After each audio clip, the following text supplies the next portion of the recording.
Buenos días a todos. Para los que no me conocen, soy el padre Patricio Echepareborda, sacerdote de la Arquidiócesis de Buenos Aires. Y bueno, quería proponerles un curso de Biblia, un curso breve, pero para aprovechar la cuarentena, aprovecharla ustedes y aprovecharla yo. En este momento estoy en un hotel esperando el resultado del hisopado. Si este curso sale por internet, quiere decir que dio positivo, que tengo COVID y que voy a estar unos cuantos días encerrado en una habitación de un hotel esperando estar sano. Así que bueno, para no perder el tiempo yo y para que aprovechen el tiempo ustedes, los que quieran hacer el curso, les ofrezco esto. La idea del curso es la siguiente. Yo di un curso en su momento en la parroquia Santa Rosa de Lima mientras estudiaba la licenciatura en Biblia. Un curso orientado sobre todo a lo que fui estudiando, que es básicamente el método histórico crítico de la Biblia, no importa si no saben lo que es, pero sería como adentrarse más científicamente en la Biblia, por así decirlo. Interesantísimo, muy necesario, prácticamente está ya legitimado que se necesita del método histórico crítico. Hay una disputa grande, por así decirlo, algunos que ven el método histórico crítico como si fuese lo único que hay que estudiar y desde dónde viene la gran sabiduría de la Biblia, y otros en los cuales yo me voy metiendo, ¿sí? Y en general ya la mayoría está ahí dentro, que nos damos cuenta que el método histórico crítico es muy necesario, muy útil, tiene muchísimas riquezas, pero no alcanza, no lo tiene, no tiene la última palabra, por así decirlo. Si bien da muchísimas herramientas, bueno, hay otras herramientas que tienen que venir de otros lados. De hecho, los padres de la Iglesia y tantos otros no conocían el método histórico crítico como tal. Sin embargo, la riqueza de la lectura orante de la palabra de los padres de la Iglesia es indudable. Entonces, por un lado el método histórico crítico y por otro lado un curso de Biblia que fui dando en Angola, en mis años de misionero, desde una lectura más orante de la palabra de Dios, desde la lección divina, desde, como digo, una lectura orante de la palabra, los círculos bíblicos y una dimensión mucho más amplia de la Biblia. Como esto está improvisado, gracias a la cuarentena y gracias al hisopado, no tengo tiempo de integrar los dos cursos. Así que en la medida que esto se vaya dando, voy a intentar integrarlos, pero en principio voy a comenzar por el segundo paso, ¿sí? que es esto más orante de la Biblia, por así decirlo, más integral y que creo yo que es mucho más necesario para el común de los mortales, ¿sí? Y después el método histórico crítico, con ese curso de Biblia que di hace muchos años, debería corregir muchas cosas, retocar muchas cosas después de varios años de profundización en otros temas bíblicos, pero bueno, insisto, humildemente lo que puedo, lo que tengo, doy, y trato de integrar un poquitito y sobre todo de unir esos dos cursos, ¿sí? A ver, tratando de hacer como un recuento, una ida para atrás en la historia brevemente y tratando de tener una mirada crítica, pero una crítica sana. Nosotros desde la Iglesia lamentablemente tenemos un distanciamiento muy grande con la Biblia, desde la Iglesia católica hablo, ¿no?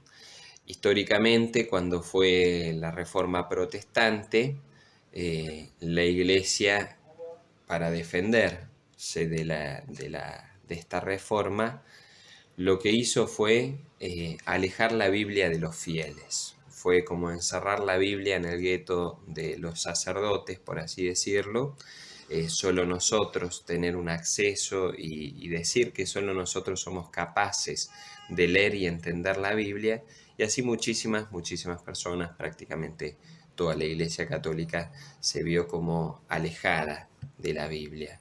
De hecho, sin ir demasiado atrás en la historia, cuando yo era seminarista, a una viejita con la que misionaba en el hospital Argerich me decía: padre, yo los veo a ustedes que van y vienen con la Biblia, yo la tengo en la mesa de luz, pero a nosotros nos enseñaron que la Biblia no la podemos tocar, la Biblia es para los padres nomás. Entonces, bueno, desde el Concilio Vaticano II, un poco antes evidentemente, y terminó surgiendo el Concilio Vaticano II en parte por estos aires de renovación, el Concilio Vaticano II dio una vuelta de 180 grados en este sentido y pidió justamente lo contrario, que la Biblia fuera tomada nuevamente por todos los fieles, que se profundizara en el estudio y en la lectura orante de la palabra, y que nos animáramos a conocer la Biblia y el tesoro que tiene la Biblia. El documento emblemático para esto del Concilio Vaticano II es la Dei Verbum, que habla justamente sobre la palabra de Dios y sobre la revelación. Entonces, bueno, desde el concilio ya hace 60 años que estamos intentando eso. En ciertos lugares con mucho fruto, gracias a Dios, y hay grandes diócesis que esto lo tienen a flor de piel, y hay muchísimos avances, ni que hablar de la traducción de las Biblias a las lenguas vernáculas y todo ese asunto, ni siquiera la traducción a lenguas vernáculas, sino a una lengua que sea más accesible para nosotros. Si uno quiere estudiar la Biblia, en general lo hacemos desde la Biblia de Jerusalén, en español, y si uno quiere tener una traducción más amena y más acorde a nuestro oído, por así decirlo, utilizamos la del Libro del Pueblo de Dios, en general en la Iglesia Católica, que es la que utilizamos para la liturgia. Entonces todos esos han sido avances y avances grandes que se han dado. De hecho, uno puede leer las introducciones a los distintos libros de la Biblia y quieras que no, nos sirven para profundizar un poco sobre conceptos bíblicos. Está en la nota al pie, depende cuál sea la traducción que estemos utilizando, y también nos sirve un montón. Y hay varios cursos de Biblia o cosas accesibles o libros de divulgación bíblica que son muy buenos. Todo eso hay que valorarlo. Sin embargo, seguimos a años luz de lo que deberíamos estar. En general, cuando uno se acerca a un fiel común, por así decirlo, de la iglesia, el conocimiento bíblico que tenemos deja bastante que desear, y venimos con las famosas preguntas sobre la manzana de Adán y Eva, sobre si tenían ombligo o no tenían ombligo, y tantas otras cosas, ¿no? No es el momento de responder sobre el ombligo de Adán y Eva.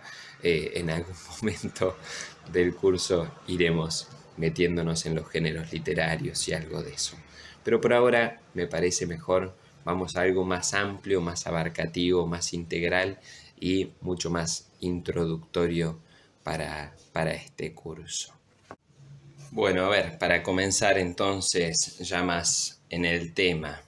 Lo primero, un detalle no menor, los invito a que tomen su Biblia. Yo entre el bolso que me hice antes del hisopado no metí la Biblia, sí, tampoco podía hacer una mudanza. Sí metí la computadora donde tengo la Biblia adentro, así que voy a ir haciendo desde la compu, intentando, y esto es muy importante, saquen, pido especialmente que sea la Biblia entera, con el Antiguo Testamento. Muchas casas o muchas personas tienen solo el Nuevo Testamento. Acá, al ser un curso de Biblia y no específicamente de Nuevo Testamento, vamos a utilizar mucho, y de hecho yo hago hincapié, me gusta que aprendamos y que escuchemos cosas del Antiguo, al que en general le damos menos lugar, ¿sí? Pero es interesante, y les propongo que puedan hacer el curso hojeando y aprendiendo a buscar en la Biblia. Lo primero, como introducción, A veces pensamos que la Biblia es más para estudio, para profundizar y quedarnos en detalles y en cosas como más teóricas, ¿sí? Sin embargo, es todo lo contrario. La Biblia es, en primer lugar, revelación de Dios. Es Dios que se quita el velo, que quita el velo y nos muestra su misterio. En primer lugar, su propio misterio, quién es Él, pero también quiénes somos nosotros, qué concepción o qué es la creación. Nos muestra una historia de salvación y cómo Dios en esa historia va hablando y en nuestra historia va hablando. Y la Biblia, en primer lugar, es para rezar, es para conocer a Dios y justamente es palabra de Dios, es para dialogar con Dios, para hablar con Él.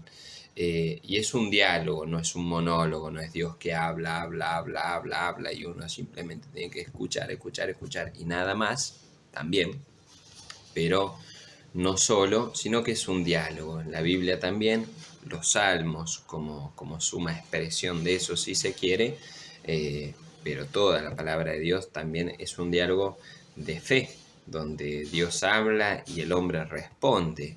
A veces responde mejor, a veces responde peor, pero hay una respuesta. Entonces, la Biblia es en primer lugar para rezar, y esta es la invitación. Y hay testimonios, y a eso vamos, y testimonios en la Biblia misma, de cómo el pueblo de Dios a lo largo de la historia fue rezando con la Biblia. Les propongo en primer lugar que busquen Josué 24 del 1 al 24. No lo vamos a leer todo, Josué 24 del 1 al 24. Y vamos a ver cómo incluso cuando no tenían la palabra de Dios escrita, o por lo menos toda la palabra de Dios, pero acá en concreto Josué va hablando y va contando lo que el pueblo de Dios fue viviendo, los acontecimientos de Dios y del pueblo de Dios a lo largo de la historia, y cómo eso ya era palabra de Dios, insisto, palabra no escrita, pero palabra oral, y cómo Dios ya hablaba a través de esos acontecimientos al pueblo. Entonces vamos a leer algo de eso, ¿sí? Ténganme paciencia que estoy con la compu. Josué, les repito, Josué 24 del 1 al 24. No lo voy a leer todo, pero vamos desde el principio.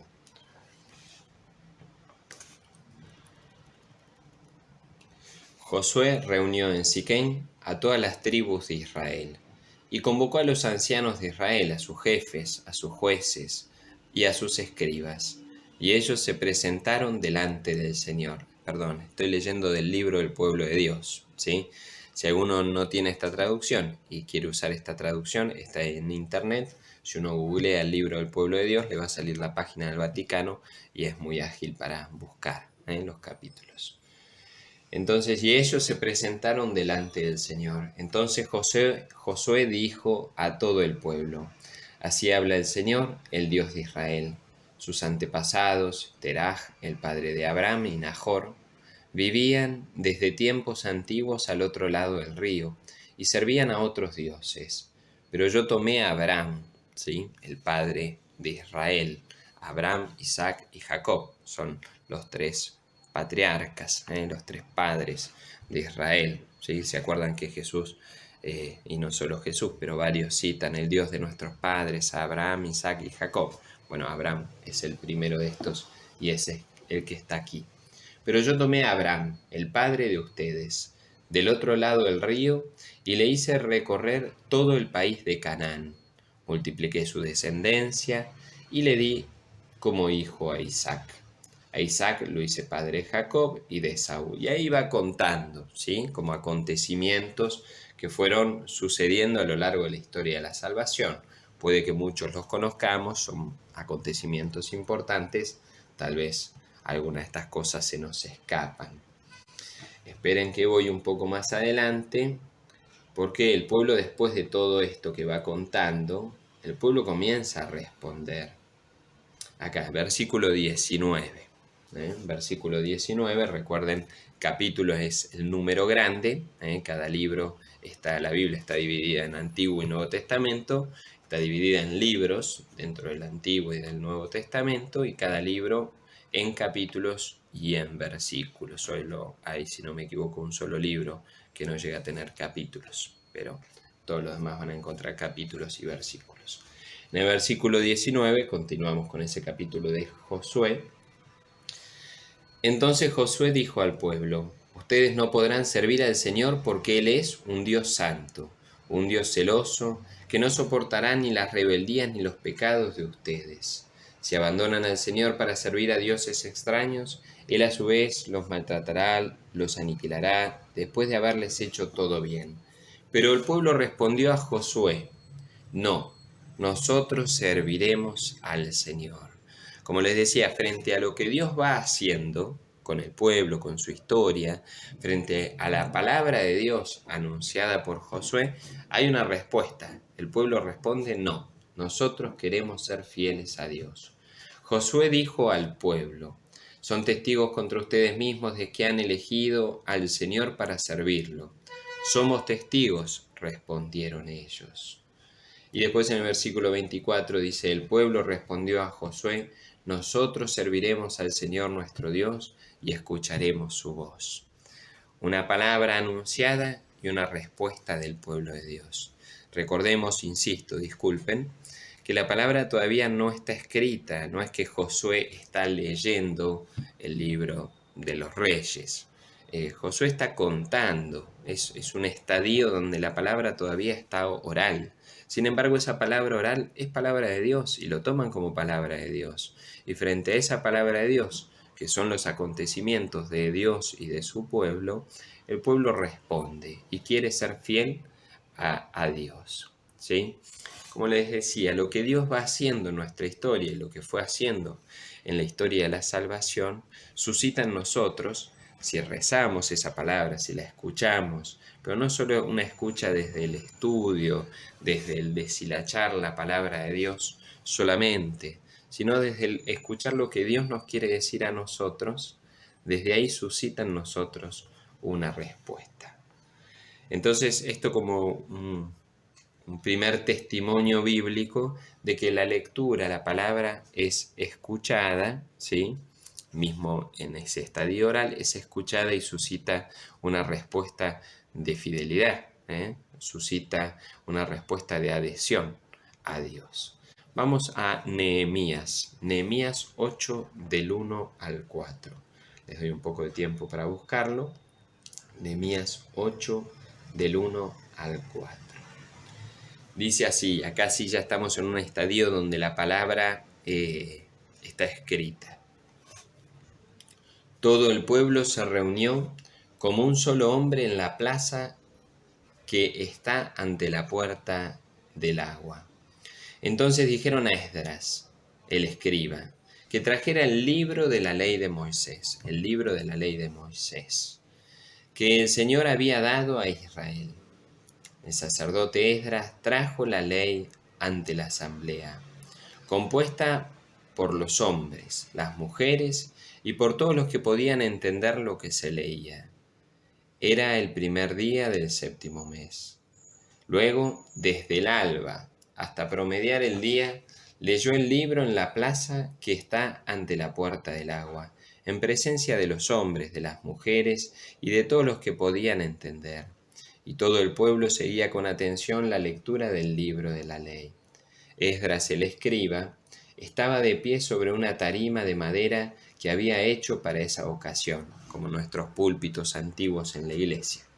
Junto a él, a su derecha, estaba Matitías, Semá, Anaías, Urías, Gilquías y Maseías, y a su izquierda Pedaías, Misael, Malquías, Jasum.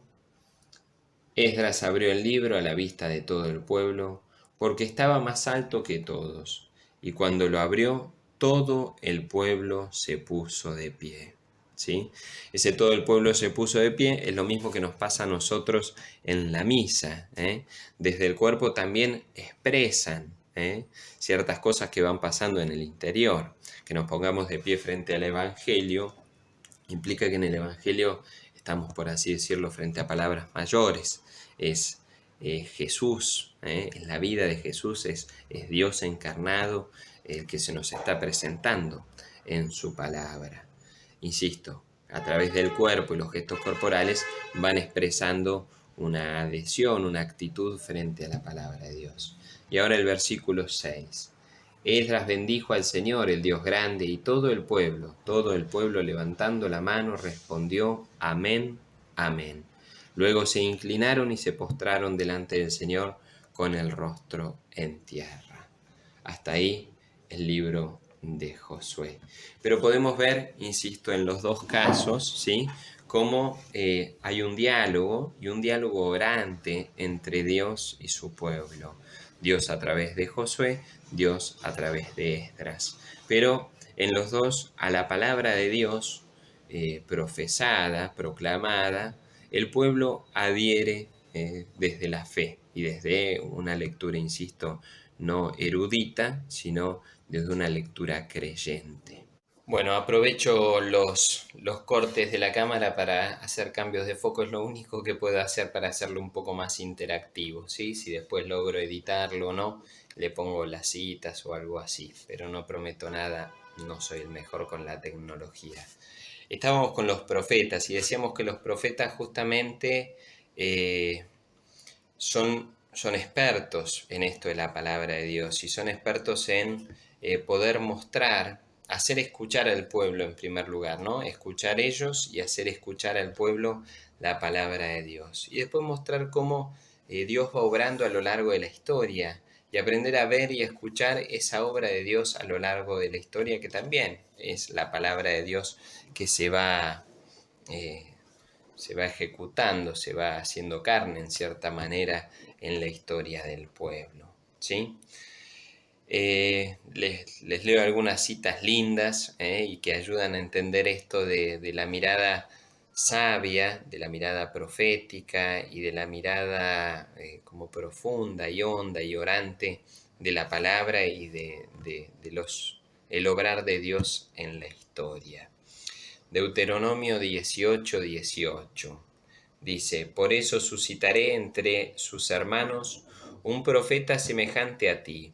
Pondré mis palabras en su boca y él dirá todo lo que yo le ordene. Los profetas son los encargados de transmitir la palabra de Dios. Y vamos a ver, seguramente más adelante, si nos da la vida, cómo los profetas han tenido un rol inmenso a lo largo de la historia de la salvación y cómo hoy en día nos siguen hablando realmente con profundidad. Dice también Jeremías 15:16, uno de estos profetas llamado por Dios, uno de los llamados profetas mayores, ¿sí? Jeremías 15:16. Cuando se presentaban tus palabras, yo las devoraba. Tus palabras eran mi gozo y la alegría de mi corazón, porque yo soy llamado con tu nombre, Señor, Dios de los ejércitos. Esa como vocación, ese arder del corazón de los discípulos de Maús, también lo vivían en cierta manera los profetas al rumiar, como decíamos, al meditar la palabra de Dios, al escucharla, pero no solo como quien escucha los bocinazos que escucharán ustedes de fondo, sino aquel que realmente dedica tiempo y dedica horas de su vida a escuchar, una escucha atenta y orante de la palabra de Dios. Esa actitud de Jeremías en cierta manera la deberíamos tener todos y ese arder del corazón deberíamos poderlo sentir todos. Los salmos, ¿sí?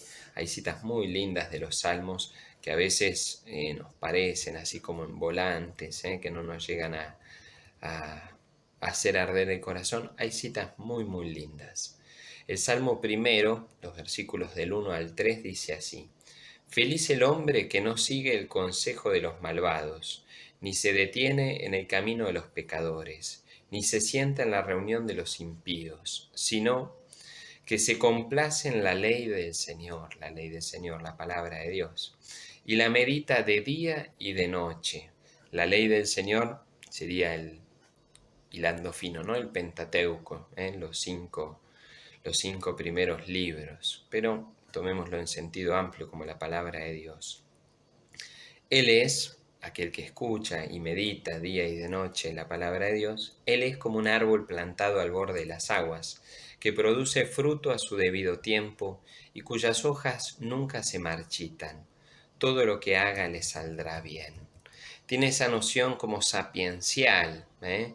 Hay mucho salvando las distancias, pero es muy lindo leer en Martín Fierro cómo tiene cosas tan sabias de la cultura general, de la vida cotidiana, pero también de la palabra de Dios metida adentro, ¿no? En cosas tan sabias. Bueno, los salmos tienen esta sabiduría y dice que justamente sabio, feliz, va a ser aquel que aprende a meditar su palabra de día y de noche. El Salmo 119, leo algunos versículos del 98 en adelante. Tus mandamientos me hacen más sabio que mis enemigos, porque siempre me acompañan. Soy más prudente que todos mis maestros, porque siempre medito tus prescripciones. Soy más inteligente que los ancianos, porque observo tus preceptos. Un poquito más adelante dice, qué dulce es tu palabra para mi boca. La Biblia juega mucho con los sentidos. Qué dulce es tu palabra para mi boca. Es más dulce que la miel. Tus preceptos me hacen comprender, por eso aborrezco el camino de la mentira.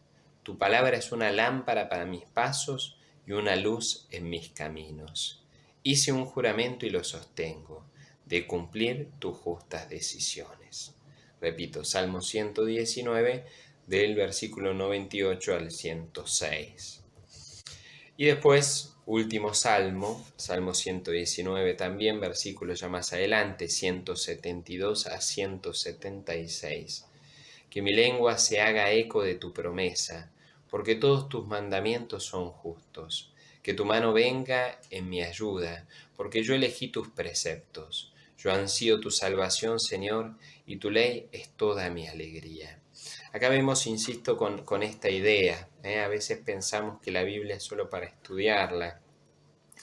La Biblia es, insisto, para rezarla y para que se vaya metiendo un poco en nuestro corazón y en nuestro obrar, para que podamos tener esa sabiduría que viene, que insisto, ese concepto de sabiduría bíblico, ¿no? Que no es un tipo inteligente, eso es otra cosa, sino un tipo sabio, que sabe encontrar el sabor a la vida, que sabe ser feliz, que sabe realmente por dónde pasa lo importante de la vida.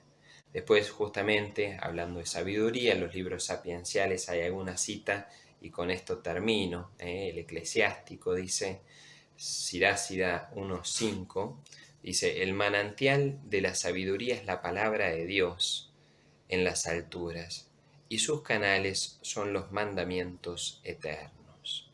Pero vamos a pasar al Nuevo Testamento, y como para ir redondeando esto. En el Nuevo Testamento, empecemos con la Virgen María. Ella supo escuchar la palabra de Dios.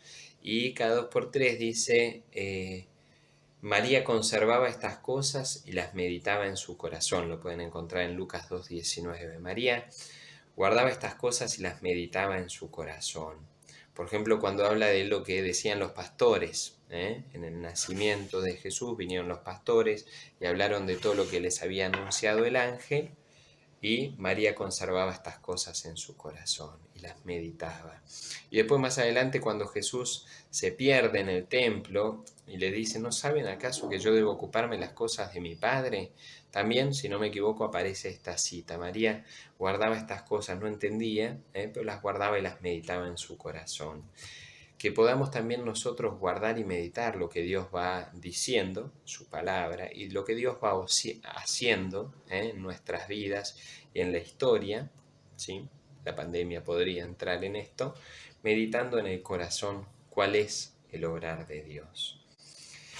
Y después, bueno, también 2 cositas sobre Jesús, ¿no? Cada 2 por 3 dice la Biblia que Jesús buscaba lugares y momentos a solas para rezar, para hablar con el Padre. Incluso más de una vez dice que pasó la noche en oración. Pueden encontrar citas de estas en Lucas 5.16, Lucas 6.12, Lucas 22.41 Juan Marcos 1:35, y supongo que hay otras, ¿no? Pero esas son las que fui buscando velozmente. Pero después también en momentos de la vida de Jesús, él mismo habla de esto. ¿Recuerdan esa parábola tan conocida de edificar sobre la roca? ¿Quién es el que edifica sobre la roca? Porque a veces nos acordamos la parábola, pero no nos acordamos el contexto. Un grave error en Biblia, ya que la parábola viene en un contexto. Dice, el que escucha la palabra de Dios y la practica, se parece a un hombre que, y comienza la parábola, el que escucha la palabra de Dios y la practica. Va más allá de una escucha, como escuchamos cualquier cosa, sino que es una escucha que incorpora aquello escuchado, que hace vida aquello que escuchó. Y después recordemos que el comienzo de la vida pública de Jesús, y el comienzo de la vida pública de Jesús es justamente cuando él pasa y lee la cita de Isaías en Lucas, ¿no? Estoy hablando, Lucas 4, 16 al 22. En la sinagoga tenían todos los ojos puestos en él. Él se levanta, lee el pasaje de Isaías y dice, hoy se ha cumplido este pasaje que acabamos de escuchar. Jesús tiene esa actitud orante y de hacer carne la palabra de Dios.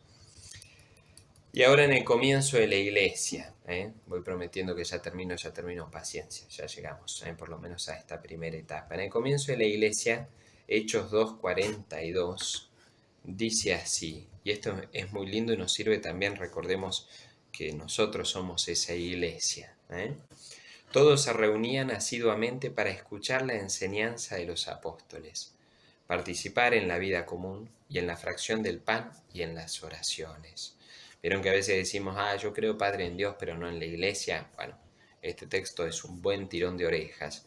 Todos se reunían asiduamente para escuchar la enseñanza de los apóstoles, que era la vida de Jesús, lo que Jesús había enseñado, los apóstoles lo repetían. De hecho, escuchamos hace poco, fue el día de San Matías. Matías fue el que reemplazó a Judas una vez que fue la traición, la muerte y resurrección de Jesús. Y cuando los discípulos, los apóstoles, buscan a un sucesor de Judas, dicen que haya estado con nosotros, con Jesús, desde el bautismo de Juan en el Jordán hasta la resurrección. O sea, que haya participado de todo lo que Jesús enseñó. ¿Por qué? Porque es eso lo que los apóstoles después iban a enseñar o enseñaban a la iglesia. Todos se reunían asiduamente para escuchar la enseñanza de los apóstoles, participar en la vida común y en la fracción del pan, que sería la misa, y en las oraciones. Y el motivo para instituir a los primeros diáconos fue que, dice los Hechos de los Apóstoles en Hechos 6:4, no es justo, esto es muy importante, es muy fuerte también, no es justo que descuidemos el ministerio de la palabra de Dios para ocuparnos de servir las mesas. Veían la necesidad, la gente se quejaba de que las viudas pasaban hambre, si los huérfanos pasaban hambre, y dicen, no es justo que descuidemos el ministerio de la palabra de Dios para ocuparnos de servir las mesas. No dicen servir las mesas no sirve de nada o no importa, no es importante.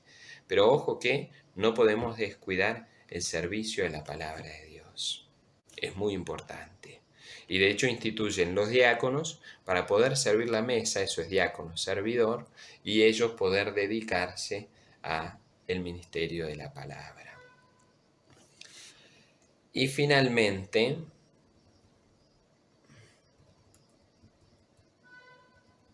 bueno, hay episodios, no voy a seguir porque se va a volver tedioso, ¿sí? Pero Hechos de los Apóstoles, ¿recuerdan Felipe?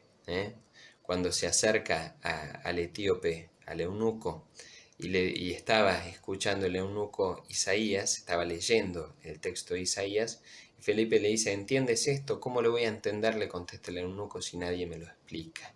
Y ahí Felipe le explica la escritura, comenzando por el texto que estaba escuchando, y el eunuco termina bautizándose. Pero comenzó el anuncio por pedido, casi por pedido, ¿no? El Espíritu Santo había enviado a Felipe hacia el eunuco y anuncia la palabra de Dios, anuncia el Evangelio desde esa cita de Isaías y termina dando el bautismo.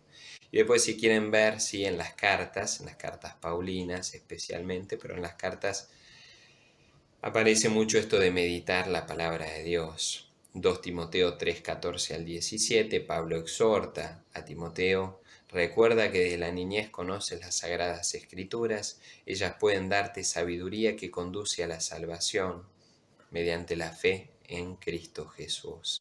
2 Timoteo 4 del 1 al 2, también yo te conjuro delante de Dios, esto es fascinante, yo te conjuro delante de Dios y de Cristo Jesús, que ha de juzgar los vivos y los muertos, y en nombre de su manifestación y de su reino. Proclama la palabra de Dios, insiste con ocasión o sin ella, arguye, reprende, exhorta, con paciencia incansable y con afán de enseñar. 2 Timoteo 4 del 1 al 2. Colosenses 3:16 o Santiago 1:21 al 27. Hasta ahí ya termino esta primera etapa, ¿no? Una lectura orante de la palabra. Si vos decís no sé nada de la palabra, no importa, abrí la palabra de Dios y rezá. El texto que sea, si te gusta así, no me acuerdo cómo se dice, en random, ¿no? Abrir la palabra de Dios y leer, no hay problema, usa eso. Si te sirve agarrar, que es un buen consejo, agarrar el Evangelio de Lucas y andar leyendo Lucas, Marcos, el que quieras. Te recomiendo empezar por los sinópticos, Mateo, Marcos o Lucas, y seguí, poner una estampita, y anda siguiendo el Evangelio, así lees al menos un Evangelio de corrido. Si no, la lectura de la palabra del día. Es muy lindo tener la costumbre de rezar con la lectura de la palabra. Si sos de misa frecuente o no, no importa. Pero llegar a la misa con el texto meditado anteriormente, no te agarrás a lo que dice el sacerdote en la misa, sino que vos ya lo rezaste. Después el sacerdote puede aportar una riqueza mayor, pero vos ya rezaste algo junto con Dios en tu oración personal. Y si no, hacer la lección una vez por semana, rezar, ya vamos a ver lo que es la lección, rezar con el Evangelio del domingo, agarrarlo el día que quieras. Y cuál es el Evangelio del domingo. Hoy en día los medios tecnológicos te ayudan a ver cuál es el Evangelio de cada día. Bueno, me parece que por ahora esto es un primer comienzo, sobre una introducción a la Biblia desde una lectura orante de la palabra. Incorporalo en tu vida, que puedas realmente acercarte a su palabra. Y acá es mucho prueba y error también, ¿no? Anímate a, bueno, interpreté esto y no iba por ahí, ¿sí? Habría mucho para hilar en este sentido entre escritura y tradición. Nosotros no somos como la mirada protestante, que cada uno puede, a partir de un texto, bueno, Dios te va a decir lo que quiera.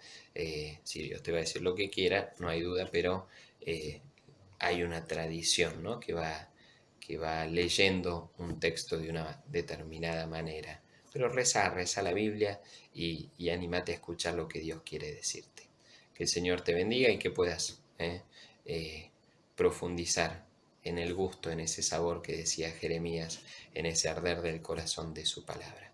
Que Dios te bendiga mucho, el que es Padre, Hijo y Espíritu Santo.